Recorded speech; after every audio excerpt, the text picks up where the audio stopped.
More than machinery, we need humanity. More than cleverness, we need kindness, gentleness. Without these qualities, life will... Mom! Get out of here!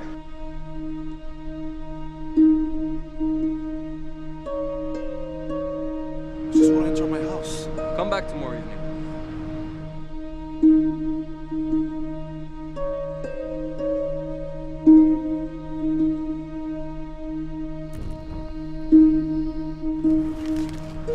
Take one more step, and I will shoot you.